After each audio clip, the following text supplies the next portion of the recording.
Question number first, what is the full form of AC. ठीक ना, ये उस चैप्टर से क्वेश्चन आया है जिसमें एक व्यक्ति ट्रेन का सफर करने आया था और टिकट नहीं लिया था। ठीक है, तो चैप्टर के जितने भी ऑब्जेक्टिव सब पढ़ लेना। ठीक है, यहाँ पे एसी का जो फुल फॉर्म होता है एयर कंडीशनर होता है। ठीक ना, ये हो जाएगा। अगला, the old man's answer were in the form of, इसका मतलब है स्टेटमेंट। ठीक ना, मतलब जो बूढ़ा व्यक्ति था उसके आंसर को किस प्रकार व्यक्त करना था, तो स्टेटमेंट, कथन में। ठीक है, अगला है व्हाट डज रॉकेट, रॉकेट वाले चैप्टर से, rocket mean in the poem, यानी कविता में रॉकेट का अर्थ क्या है, अ स्पेस क्राफ्ट, ये करेक्ट आंसर है। ठीक है, अगला, रानी लक्ष्मीबाई ब्रीथेड हर लास्ट नियर, मतलब उन्होंने आखिरी सांस कहाँ पे ली थी या किस किले पे ली थी, तो ये हो जाएगा ग्वालियर किले, ग्वालियर फोर्ट। ठीक है, and the plural form of city, city का क्या हो जाएगा, इससे पहले वाले लेक्चर में मैंने बताया था, सिटी के लास्ट में बाई है, इसलिए बाई को हम आई में कन्वर्ट कर देंगे और ई एस लगाकर प्लूरल बनाएंगे। ठीक है, बाई एस को हटाना है तो सिटीज हो जाएगा। तो सी आई टी आई एस कहाँ पे है, सी आई टी आई एस, यही बी ऑप्शन होगा। ठीक ना, तो ऐसे ही बेबी का बना लेना, स्टोरी का बना लेना। ठीक ना, और काफी सारे ऐसे वर्ड्स आप ले सकते हैं जिनके लास्ट में बाई आए, उसके पहले कॉन्सोनेंट जरूर हो, उनके प्लूरल इस प्रकार से बनाने। ठीक है, अगला, मेरी थोड़ी आवाज पड़ गई है तो डरे ना कि कोई दूसरे टीचर आपको पढ़ा रहे हैं।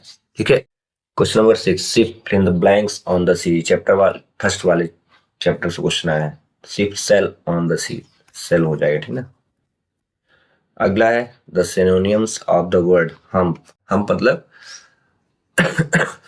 The synonyms of the word hump, hump का मतलब होता है कुबड़, और ये किस में पाया जाता है, ऊंट के ऊपर, तो इसका जो समानार्थी शब्द बनाना वो होगा लंप, एल यू एम। ठीक है, अगला question, the rhyming word for cat, cat के लिए राइमिंग वर्ड बनाना है, कि यहाँ रेट लिख देना, बैट लिख देना, कुछ भी लिख देना। ठीक है, किस्तोस फादर वियर, यानी किस्तो, ये देखो एक ये जो क्वेश्चन आया ना वो मेले वाले से आया है, किस्तों के पिताजी क्या पहने थे, तो अगर आपने स्टोरी अच्छे से पढ़ा होगा तो आपको पता होगा कि किस्तों के पिताजी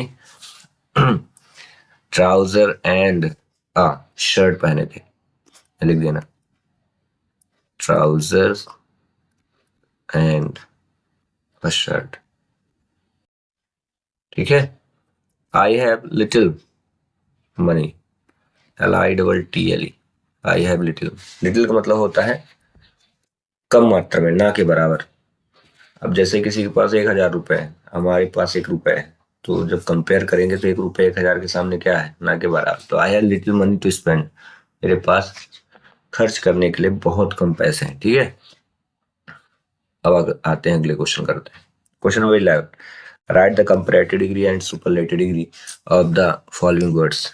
तो शॉर्ट का बनाना है, तो ई आर लगा के शॉर्टर हो जाएगा, कंपैरेटिव लिखना, हाँ, S H O R T E R, shorter, और शॉर्टेस्ट, शॉर्टेस्ट, ये हो गया शॉर्ट का कंपैरेटिव सुपरलेटिव। लॉन्ग का हो जाएगा लॉन्गर और longest, L O N G E S T, बस कंपैरेटिव सुपरलेटिव। तो आप कंपैरेटिव सुपरलेटिव डिग्री पढ़ के जरूर जाइएगा। Question number 12, what is the condition of young's man coat, मतलब जो यंग मैन थे उनके कोट की हालत किस प्रकार की थी। ठीक ना, वो रेज्ड एंड ओल्ड थी, यानी कटी फटी तो थी ही, खराब दिख रही थी और पुरानी थी। ठीक ना, इसमें लिख देना आप ragged, R A double G E D, ragged and old. Question repeat होंगे, इन क्वेश्चनों को अच्छे से पढ़ के जाना, कहीं ऐसा ना हो कि क्वेश्चन आ जाए। ठीक है, तो यह लिख रहा है the condition of young's man coat are ragged and old, in which I was camel blind, यानी ऊंट किस आंख से अंधा था, तो राइट आई लिख देना, सीधी आंख से। ठीक है, राइट आई ई वाई। और अगला, which river is not seen at Allahabad Sangam, Sangam को क्या बोलते हैं, कन्फ्लुएंस। और जो इलाहाबाद संगम में 3 नदियां हैं, गंगा यमुना सरस्वती, तो कौन सी नदी है जो दिखती नहीं है? ठीक है ना, तो वह सरस्वती ही है जो दिखती नहीं संगम के बाद। ठीक है ना, सरस्वती। अगला, it's very important, fill in the blanks. इसमें प्रीपोजिशन को फिल करना है। ठीक है, वी शुड नॉट राइट, मुझे या हमें नहीं लिखना चाहिए कहाँ, इन द वॉल के ऑन द वॉल। अब इन करेंगे तो दीवार के अंदर घुस के लिखना पड़ेगा, तो ऐसा संभव ही नहीं है। ऑन द वॉल यानी दीवार के ऊपर, इसलिए ऑन होगा। ठीक है, अगला, चिल्ड्रन आर प्लेइंग, बच्चे खेल रहे हैं, विथ देयर टीचर, अपने शिक्षकों के साथ। ठीक है, तो यहाँ विथ का यूज होगा, ना कि बाय का। आगे आते हैं, फिर से क्वेश्चन नंबर 16 पे बोला, right the comparative degree of given adjective. इनके कंपेरेटिव बनाने, ओनली कंपेरेटिव, तो गुड का होता है बेटर, बैड का होता है वर्स्ट, WOR वर्स्ट, वर्स्ट होता है WORS भर लिखना। ठीक है, वर्स्ट ना करना, टी हटा देना यहां से। ठीक है, ये पिछले लेक्चर में ही मैंने बताया था, यहां से हटा देना, मैं लिखे दे रहा हूं, WORSE लिखना, वर्ड्स। बैड को तो होता है बुरा, वर्ड्स का मतलब होता है अधिक बुरा, और एक होता है वर्स्ट, ये सुपरलेटिव डिग्री है, अत्यधिक या सबसे ज्यादा बुरा। ठीक है, अब आते हैं हम लोग क्वेश्चन नंबर 17। बहुत अच्छा क्वेश्चन, ये क्वेश्चन आया है अप्पू द एलिफेंट से। ठीक ना, व्हाट इज हौदा, हाथी के ऊपर जिस चीज को रख के कवर करते हैं, जिसमें बैठते हैं ना, 4 कोने का रहता है, उसको बोलते हैं। A carriage or seat often covered placed on the back on an elephant or traveling or hunting commonly used historical in South Asia. South Asia दक्षिण एशिया वाले स्थानों में जब हम ट्रेवलिंग के लिए बैठते हैं ना, तो जो 4 कोने को बनाया जाता है, बनाने के लिए जिस चीज को रखा जाता है, कवर किया जाता है, उसे बोलते हैं हौदा है। तो इस क्वेश्चन का आंसर आप कहाँ से कर लेना, जो मैंने अभी इंग्लिश से बोला वो आप लिख सकते हो, अदरवाइज आप अप द एलिफेंट वाले चैप्टर से इस क्वेश्चन का आंसर आप लिख लेना। ठीक है, who was the white visitor, यानी सफेद आगंतुक कौन था। डू यू थिंक, क्या आप सोच सकते हो, doctor the suspected anyone else before he got the ghost, आपको क्या लगता है कि डॉक्टर दास को पहले ही ये पता चल गया था कि हम जो सफेद आगंतुक है उसे पकड़ सकते हैं।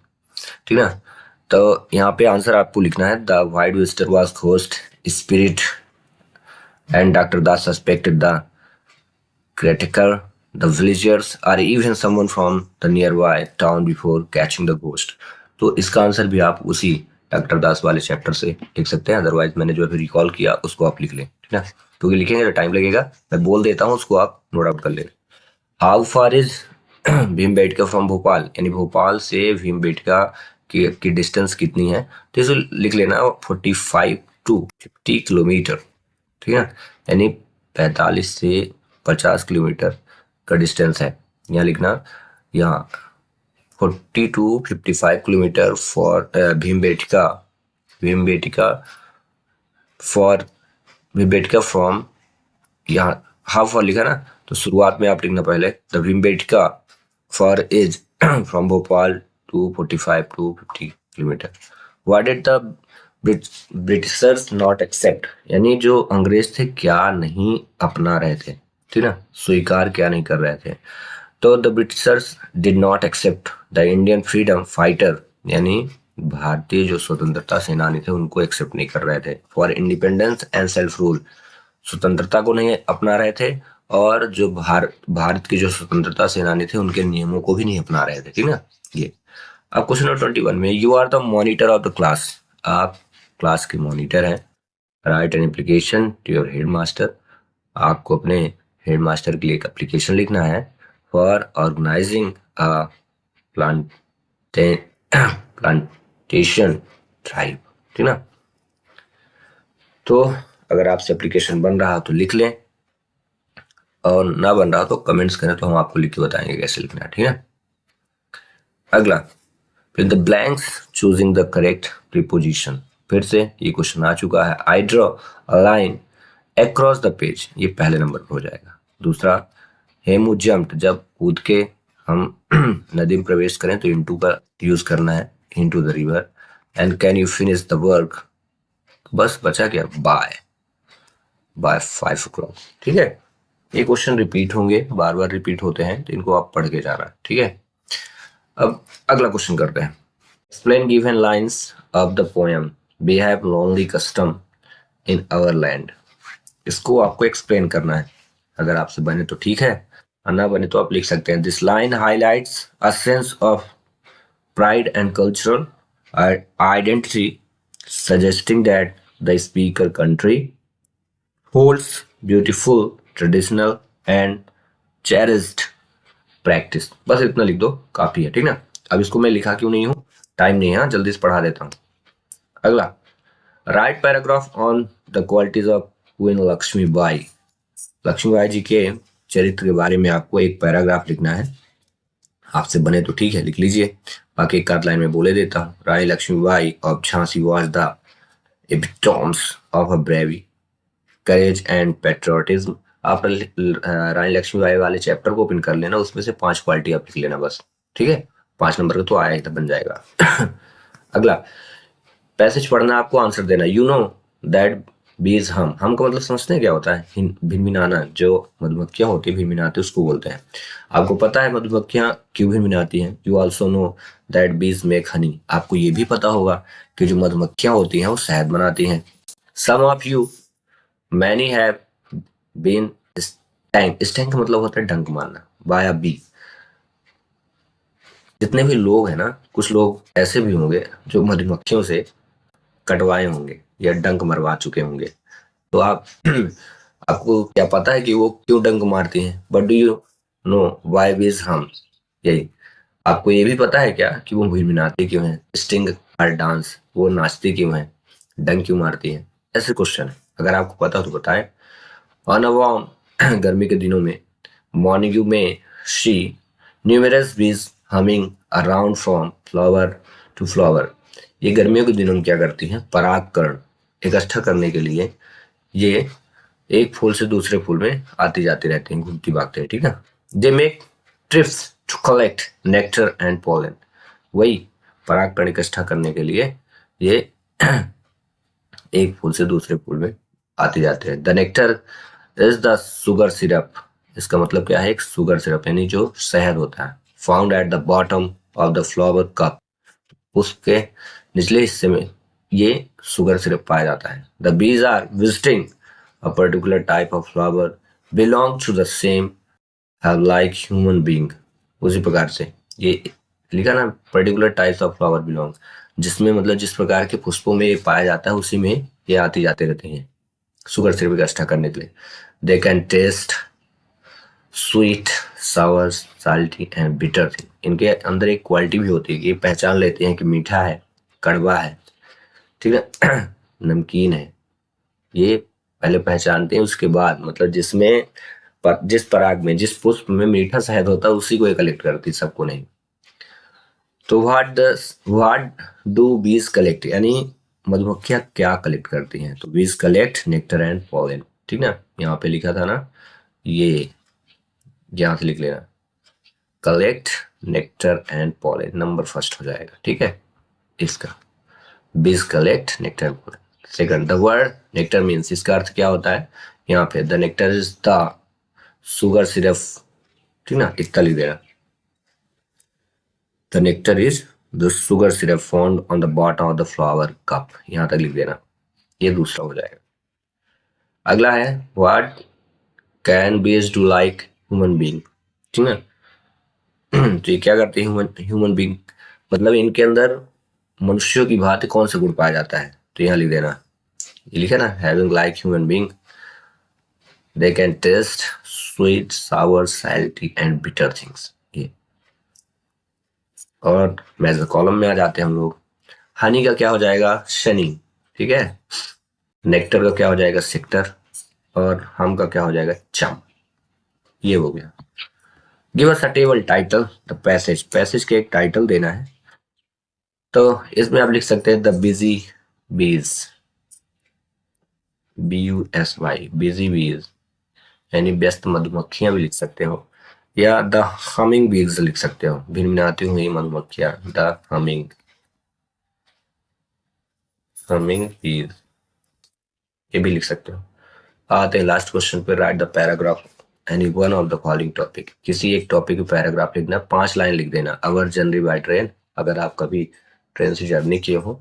ये माई फेवरेट टीचर, आप अपने अच्छे टीचर की विशेषताएं 5 लिख दीजिए। पहला नाम लिख देना, उनकी लेंथ, विड्थ, लंबाई, चौड़ाई, मोटाई, उनके पढ़ने का तरीका, ठीक ना, हर एक चीज लिख सकते हो।